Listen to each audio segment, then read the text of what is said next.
વિસાવદરમાં રાજકીય જંગ જામ્યો છે. આગામી દિવસોમાં જ્યારે વિસાવદર અને કડીની જે પેટા ચૂંટણીઓ યોજાવાની છે તેને લઈને અત્યારે પાર્ટીઓ છે પૂરજોશમાં પ્રચાર પ્રસાર કરી રહી છે. ત્યારે આજે અમારા સહયોગી છે વિસાવદર પહોંચ્યા છે. કેવો માહોલ છે તેના વિશે વાત કરવી છે. ત્યારે BS9 TV ન્યૂઝમાં જાસ્મીન, તમે જે વિસાવદર ગયા છો અને ત્યાંનો માહોલ કેવો છે? જી ભગવતી, માહોલની વાત કરીએ તો વિસાવદરની જે આ બેઠક છે એ ખૂબ જ વિવાદાસ્પદ રહી છે. અને હાલ અત્યારનો જો માહોલની વાત કરીએ તો ત્રણેય પક્ષો છે, આમ આદમી પાર્ટી છે, ભાજપ છે, કોંગ્રેસ છે, ત્રણેય જે પક્ષ છે અત્યારે ચૂંટણી મેદાનમાં ઉતરી ગયા છે. અને હાલ અત્યારે અમે વિસાવદર ખાતે અહીંયા અત્યારે આપણી ટીમ ઉપસ્થિત છે, ગ્રાઉન્ડ રિપોર્ટમાં છે. તો અત્યારે ખૂબ જ જે જંગી માહોલ જોવા મળી રહ્યો છે. અને ભાજપના જે તમામ ઉમેદવારો છે, જે ભાજપનું આખું સંગઠન કઈ અત્યારે વિસાવદર ખાતે ઉપસ્થિત હોય તેવા દ્રશ્યો અત્યારે અમને જોવા મળ્યા છે. એ રાજકોટ હોય કે કચ્છ હોય કે સુરત હોય, જે ભાજપના મોટા ગજાના જે નેતાઓ છે તે અત્યારે વિસાવદરની જે બેઠક છે કબજે કરવા માટે અત્યારે અહીંયા વિસાવદર ખાતે ઉપસ્થિત રહ્યા છે. તેવી જ રીતે અત્યારે આમ આદમી પાર્ટીના જે ગોપાલ ઇટાલિયા છે એ પણ પોતાના સંગઠન સાથે અત્યારે ગામે ગામે રખડી રહ્યા છે, ગામડાઓ ખેડી રહ્યા છે. તેવી જ રીતે આ સ્થાનિક ઉમેદવાર છે, જે કોંગ્રેસના ઉમેદવાર છે નીતિનભાઈ રાણપરિયા, તે પણ અત્યારે ઉમેદવારો પોતાના જે બેઠક કબજે કરવા માટે અત્યારે મેદાનમાં ઉતરી ગયા છે. અને અત્યારે ખૂબ મોટું સંમેલન વિસાવદર ખાતે અત્યારે ભાજપનું યોજાયું હતું. અને અહીંયા CR પાટીલ અત્યારે ઉપસ્થિત થયા હતા. અને CR પાટીલે અત્યારે જે આખી સભા જે છે પોતાના બુલંદનાથથી ગજવી છે. સાથે જ અત્યારે જયેશ રાદડિયા સહિત મુળુભાઈ બેરા, બ્રિજેશ મેરજા, જે કિશોરભાઈ છે, સાથે જ જે અત્યારે વિનોદભાઈ ચાવડા છે, તેવા અનેક રાજકીય મોટા ગજાના જે નેતાઓ છે તે અત્યારે અહીંયા ઉપસ્થિત રહ્યા હતા. જી ભગવતી. જી જાસ્મીન, અત્યારે CR પાટીલની જે બેઠક હતી, તમને શું લાગે કયા મુદ્દાઓને જી લઈને તે લોકો વચ્ચે જશે? જે મુદ્દાની વાત કરીએ તો અત્યારે જે સ્થાનિકોનો જે વિકાસ છે, ખેડૂતોનો જે વિકાસ છે, સાથે જ એમને વિપક્ષ મુદ્દાઓ જે લઈ અને ભાજપને જે ઘેરવાના પ્રયાસ કરી રહી છે તે મુદ્દાને લઈને અત્યારે તો સભામાં આપણે ઘણા બધા ભાષણો સાંભળ્યા છે. પણ અત્યારે કિરીટ પટેલે એવો દાવો કર્યો છે કે જે સ્થાનિક લોકોના જે પ્રશ્નો છે, ખેડૂતોના જે પ્રશ્નો છે, ખેડૂતોને અનેક પ્રકારે જે રીતે જોતા હોય તેવી સુવિધાઓ છે તે નથી મળી, તે મુદ્દે કામ કરશે. ભાજપની સરકાર આવ્યા પછી ઘણા બધા કામો થયા છે તેવા દાવા પણ કર્યા છે. પણ જે દાવાઓમાં હજી ઘણા બધા એવા કાર્યો છે કે જે બાકી રહી ગયા છે, એ મુદ્દાઓ લઈ અને કિરીટ પટેલે અત્યારે, અને જે રીતે CR પાટીલે પણ અત્યારે જે સ્થાનિક લોકોને આકર્ષવા માટે આ મુદ્દાઓ, જે ખેડૂતોના અને સ્થાનિકોના મુદ્દાઓને અત્યારે ઉલ્લેખ કર્યા છે. જે જાસ્મીન, લાગી રહ્યું છે તેના પર આક્ષેપો લાગ્યા છે, તે ક્યાંક ને ક્યાંક તેમને અસર કરશે?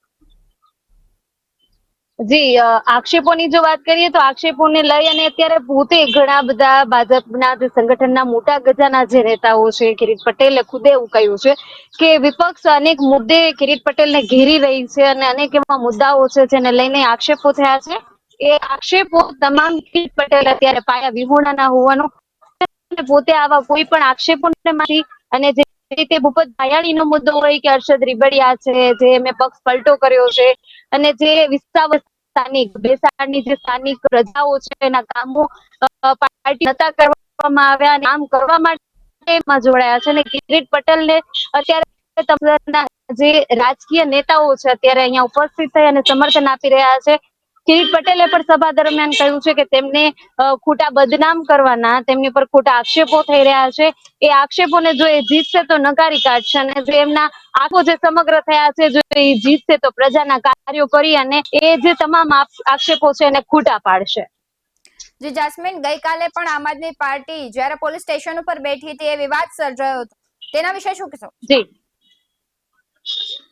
જે તે વિશે જો અત્યારે કોઈ પણ સભામાં એ બાબતે કોઈ વાતચીત તો આપણી સામે આવી નથી. પણ જે રીતે આપના ઉમેદવારો છે કે આપના ગોપાલ ઇટાલિયા દ્વારા હમણાં થોડીક મિનિટો પહેલા જ આપણે જાણ્યું અને જોયું કે ઇટાલિયાનું એવું કહેવું છે કે એક વિસાવદરની એક બેઠકને કબજે કરવા માટે ભાજપના મોટા ગજાના નેતાઓ કે CR પાટીલ, જે પ્રદેશ અધ્યક્ષ છે, તેમણે પણ આ બેઠક માટે વિસાવદર અને ભેસાણમાં આવવું પડ્યું. ભેસાણમાં આખી સભાને ગજવવા માટે ભેગું થવું પડ્યું. અને જે આ સભા છે એ વિસાવદરને કબજે કરવા માટે, એટલે વિસાવદરની જો આપણે ચૂંટણી સીટની વાત કરીએ તો એમાં ભાજપ પહેલેથી જ અસફળ રહ્યું છે આ બેઠકને જીતમાં કન્વર્ટ કરવા માટે, જીતમાં હાસિલ કરવા માટે. પણ આ વખતે એમની એડી ચોટીનું જોયું છે. અને આપના જે ઉમેદવાર છે ગોપાલ ઇટાલિયાએ એવું કે જે સભાનું સ્થળ છે ત્યાં બાજુમાં જ ખૂબ મોટા ભ્રષ્ટાચાર થાય છે. વિસાવદર છે, ભેસાણ છે, અનેક એવા ગ્રામ્ય વિસ્તારો છે કે ખૂબ મોટા ભ્રષ્ટાચાર થયા છે. શિક્ષણના ધામમાં આવીને લઈ અનેક એવા મુદ્દાઓ છે કે જેને લઈને ભ્રષ્ટાચારનો ઉલ્લેખ કર્યો છે. અને જે આક્ષેપો છે, પ્રતિ આક્ષેપો બંને સાઈડથી થતા હોય છે. ત્રણેય પક્ષ છે એ પોતાને અત્યારે સહી સાબિત કરવા માટે અત્યારે આક્ષેપો પ્રતિ આક્ષેપો કરી રહ્યા છે. પણ 19 તારીખે જે ઇલેક્શન છે એનું જે પરિણામ આવશે ત્યારે જ ચિત્ર સ્પષ્ટ થશે. જે પ્રમાણે જાસ્મીન કોંગ્રેસ છે એ ક્યાંક જી નબળી પડતી હોય એવું લાગી રહ્યું, તમને શું લાગે છે? જી અત્યારે જયારે વાત કરીએ તો આપણી સામે પણ એવા ઘણા દ્રશ્યો આવે છે કે ભાજપ જોરોશોરોથી પ્રચાર કરે છે. આપ પણ ખૂબ જ મોટા પાયે પ્રચાર પ્રસાર કરે છે, જેમ કે આપણે પાછલા દિવસોમાં પણ જોયું કે આપના ઉમેદવારે જયારે ફોર્મ ભર્યું ત્યારે ખૂબ જ મોટા ગજાના રાજકીય નેતાઓ અહીંયા ઉપસ્થિત રહ્યા હતા. એવી જ રીતે આજે ભાજપના પણ અનેક એવા ચહેરાઓ છે, સ્ટાર પ્રચારકો છે કે અહીંયા આવી અને પોતે ભાષણ આપ્યા છે અને કિરીટ પટેલને જીતાડવા માટે એમને પ્રજા સમક્ષ અપીલ કરી છે, માંગણી કરી છે. પણ હા, કોંગ્રેસ તરફથી આવું કઈ જ આપણને જોવા મળ્યું નથી. એટલે કોંગ્રેસ પ્રચારની વાત કરીએ, પ્રચાર આપ અને ભાજપ પાસે કંઈક ઝાંખો જોવા મળી રહ્યો છે. પણ હા, આ તો જે રીતે લોકશાહીનો પર્વ કહી શકાય, લોકશાહીનો દિવસ છે અને જો પ્રજા અહીંના સ્થાનિક નેતા છે નીતિન રાણપરિયા જો એની પર વિશ્વાસ મૂકે છે તો જે પ્રચાર પ્રસાર સાઈડમાં રહેશે અને જે વિશ્વાસ છે એ સાબિત પણ થઈ શકે અને અહીંયા આવી પણ શકે. કેમ કે પાછલા દિવસોમાં આપણે પણ જોયું હતું કે અહીંયા કોંગ્રેસની સત્તા થઈ હતી, એ પછી આપની સત્તા થઈ, પણ ભાજપની અહીંયા સત્તા નથી બની. એટલે આ ખૂબ અત્યારે જે કડી અને વિસાવદર આ બે બેઠક છે, પણ 20ની બેઠક ખૂબ જ મહત્વની છે. કેમ કે આ બે ભાજપે ઘણા વર્ષોથી કબજામાં કરવાના પ્રયાસ પણ થઈ નથી. કોંગ્રેસ એકવાર કબજે કરી અને હર્ષદ રીબડિયાએ પક્ષ પલટો કર્યો અને લઈને કોંગ્રેસે આ સત્તા ગુમાવી હતી અને ફરીથી એક વખત જે નબળી પડવાની વાત ત્યારે પ્રચારમાં જોવા જઈએ તો કોંગ્રેસ થોડી નબળી દેખાઈ રહી. જી જાસ્મીન, અત્યારે જે પ્રમાણે વાતાવરણ છે, તમને શું લાગે લોકમિજાજ કઈ પ્રકારનું છે?